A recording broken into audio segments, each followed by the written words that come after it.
अस्सलाम वालेकुम दोस्तों, कैसे हो? उम्मीद है कि सब खैरियत से होंगे। अल्लाह आप लोगों को ऐसे ही खुश रखे। एक बहन ने मुझे अपनी दर्द भरी आप बीती लिखकर भेजी है और कहती है कि मेरी आप बीती आप सारी दुनिया तक पहुंचाइए। मैं चाहती हूं कि मेरी कहानी से, मेरी सच्ची घटना से दुनिया के हर मर्द और औरत सबक हासिल करे। और जो मेरे साथ हुआ है, मैं चाहती हूं कि दुनिया के किसी मर्द और औरत के साथ वो ना हो। वो कहती है कि शादी के कुछ सालों के बाद ही हम मियां बीवी के अंदर लड़ाइयां शुरू हो गई थी और लड़ाइयां उरूज पर थी। मैं हर वक्त अपने शौहर से लड़ा करती थी। एक दिन मैंने उन्हें खूब कड़वी कसीली सुनाई कि मैं तुम्हारे साथ पागल हो जाऊंगी, मेरी शक्ल तो देखो, भिखारन बन गई हूं, थक गई हूं मैं बस अब। मेरे शौहर मेरे पास आकर बैठे और मुझसे कहने लगे कि तुम हर वक्त लड़ती झगड़ती क्यों रहती हो? कभी तो प्यार से बात कर लिया करो मेरे साथ। मैंने उसे साइड में धक्का दिया, वो खामोश हो गया।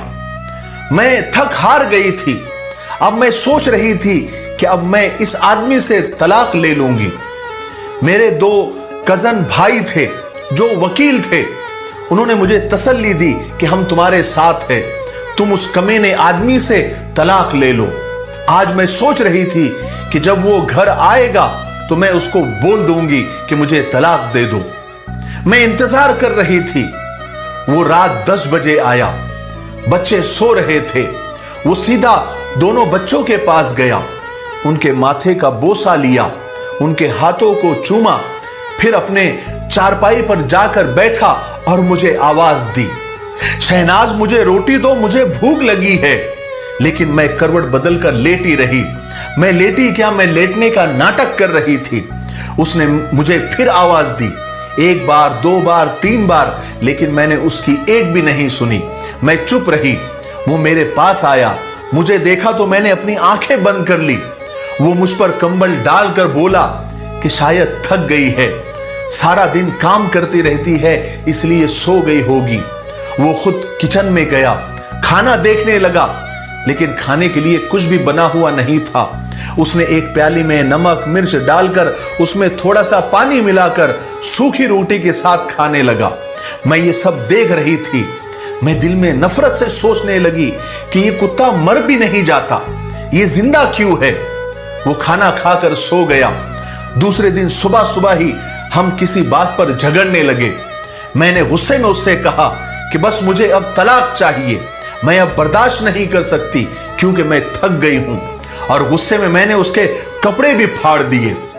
वो तलाक का नाम सुनते ही बिल्कुल चुप हो गया, जल्दी से कपड़े चेंज करने लगा, बाहर बाइक पर बैठकर कहीं जाने लगा। मैंने उसे चिल्लाकर कहा कि अल्लाह करे कि तू मर जाए, मेरी जान तुझसे छूट जाए। वो बाइक बाहर खड़ी करके कमरे में गया और किसी कॉपी पर कुछ लिखा और फिर चला गया। मैं उसे मुसलसल गालियां दिए जा रही थी। मैं रो रो कर थक गई थी और लगातार मैं उसे बद्दुआएं दे रही थी, क्योंकि मैंने इरादा कर लिया था कि अब इस इंसान के साथ मुझे नहीं रहना है। बस 2-4 घंटे ही गुजरे थे। मैं मैके जाने की तैयारियां कर रही थी। मैंने बच्चों को भी साथ ले लिया था। इतने में गली में एक शोर सा बरपा हुआ। मैं तो रो ही रही थी। हमारे दरवाजे पर दस्तक हुई। मैंने दरवाजा खोला तो पूरा गांव चारपाई उठाए हुए मेरे दरवाजे के सामने खड़ा था। मैं हैरान थी कि ये क्या हुआ। इतने में एक लड़का फोन पर बात कर रहा था और सामने वाले से कह रहा था, यार अकबर का एक्सीडेंट हो गया और वो मर गया है। ये सुनते ही जैसे मुझ पर कयामत आकर गिरी। मैं दम बखुद हो गई, साकित हो गई। चारपाई सहन में रखी गई। सब लोग कब्र खोदने की बात कर रहे थे। कुछ जनाजे का टाइम देखने लगे थे। मस्जिद में ऐलान होने लगा था और अकबर मेरे सामने चारपाई पर लेटा हुआ था। अरे कौन यकीन करे कि मेरा अकबर मर चुका है। मैं चीखने और चिल्लाने लगी कि अकबर उठ जाओ, उठ जाओ अकबर, मैं तुमसे कुछ नहीं मांगती, मुझे कुछ नहीं चाहिए, मैं अब तलाक की बात भी नहीं करूंगी। मैं उसके हाथ चूमने लगी, उसके पाँव चूमने लगी कि अकबर उठ जाओ मेरी जान, अकबर उठ जाओ, देखो देखो मैं अब कहीं नहीं जा रही हूं, मुझे अब तुम्हारे साथ ही रहना है, मैं भूखी प्यासी रह लूंगी, मुझे ये छोड़कर न जाओ, मैं तुम्हें खाना बनाकर लाकर देती हूं, तुम्हें भूख लगी है ना, तुम अभी कह रहे थे ना मुझे भूख लगी है, मैं अब भी खाना बनाकर लाती हूं। हाय हाय, लेकिन अब बहुत देर हो चुकी थी, अब अकबर मुझे छोड़कर जा चुका था। मैं चीखती रही, चिल्लाती रही, लेकिन अकबर मनो मिट्टी तले जाकर सो गया था। उसके जाने के बाद मुझे दुनिया के रंग नजर आने लगे, मुझे रिश्ते बदलते दिखाई देने लगे, फिर जो मेरे अपने थे वो सब मुंह मोड़ने लगे, मुझ पर दुनिया नजरें कसने लगी, बच्चे बाबा को ढूंढने लगे, अब उनको नींद में उनके माथे को कौन चूमेगा, कौन मुझे आवाज देगा, कौन मेरी कड़वी कसीले लहजे को और मेरी बातों को बर्दाश्त करेगा। फिर कुछ दिनों में मुझसे मेरा मकान छीन लिया गया, जो हिस्सा मेरा बनता था वो भी नहीं दिया गया। अकबर के मरने के बाद मैं दर बदर ठोकरें खाने लगी। अब बच्चे भी मुझसे कोई फरमाइश नहीं करते थे, क्योंकि वो जानते थे अब उनके बाबा इस दुनिया में नहीं रहे। मेरे सगे भाई भी मुझसे मुंह मोड़कर चले गए। मैं लोगों के घरों में नौकरानी बनकर काम करने लगी। एक दिन मुझे उसकी डायरी मिली, मैंने उसे खोला तो उसमें लिखा हुआ था कि शहनाज से शादी करके मैं बहुत खुश हूं और मैं उससे बहुत प्यार करता हूं, लेकिन वो पागल है, वो मुझे बिल्कुल भी समझती नहीं है, हमेशा मुझसे लड़ती रहती है, झगड़ती रहती है। देखो ना, आज उसने मुझे खाना तक नहीं दिया, कहती है कि मुझे महंगा मोबाइल ला कर दो। अब शहनाज को मैं कैसे बताऊं कि मेरी इतनी औकात नहीं है, मैं नहीं ला सकता। आज मेरे बच्चों को मेरे भाई ने गाली दी, मैं बहुत रोया, मेरे बच्चे मेरी जान हैं। शहनाज को आज बुखार है, वो बेचारी मेरे लिए क्या कुछ बर्दाश्त कर रही है। अल्लाह ने चाहा तो एक दिन हमारे हालात बदल जाएंगे, फिर मैं शहनाज को दुनिया की हर खुशी दूंगा। अब वो मुझे खाना तक नहीं देती, मैं जानता हूं वो मुझसे नाराज है।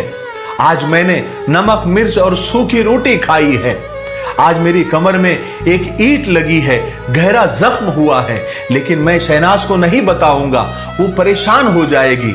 डॉक्टर कह रहा था कि 15 टाके लगेंगे, लेकिन उससे ज्यादा गहरी चोट मेरे सीने में लगी है, क्योंकि आज शहनाज कह रही थी कि मुझे तलाक दे दो, मैं मर जाऊंगा शहनाज के बिना। लेकिन मैं जानता हूं वो गुस्से में है, ठीक हो जाएगी।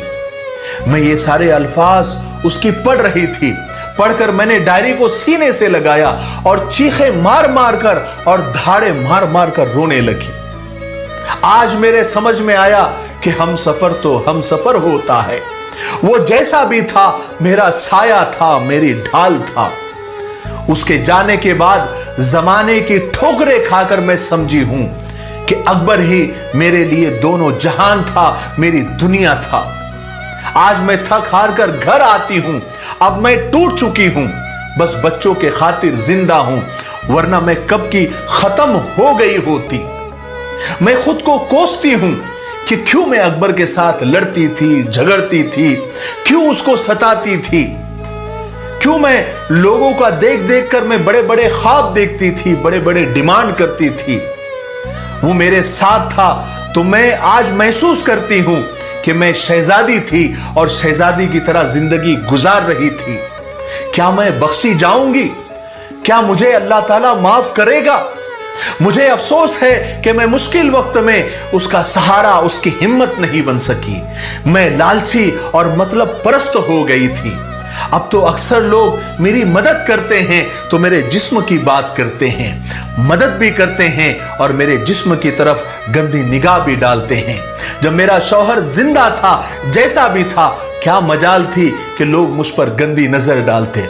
मैं सब औरतों से, सब बहनों से हाथ जोड़कर अपील करती हूं कि पैसा, गाड़ी, बंगला और ये दुनिया अपने हमसफर, अपने शौहर के सामने मिट्टी और खाक से ज्यादा कुछ भी नहीं। लालच और बड़े ख्वाब की तमन्ना में तुम लोगों की नौकरानी न बन जाना। शौहर अगर एक वक्त भी रोटी खिलाए तो मुस्कुराकर उसके सीने से लग जाना।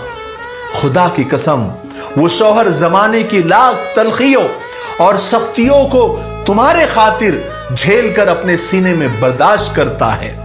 बराए मेहरबानी अगर कोई बहन मेरी तरह अपने शौहर से बेजार है तो वो समझ जाए मेरी कहानी सुनने के बाद, इससे पहले कि आंसू उसके मुकद्दर बन जाए। बस मुझे इतना ही कहना था।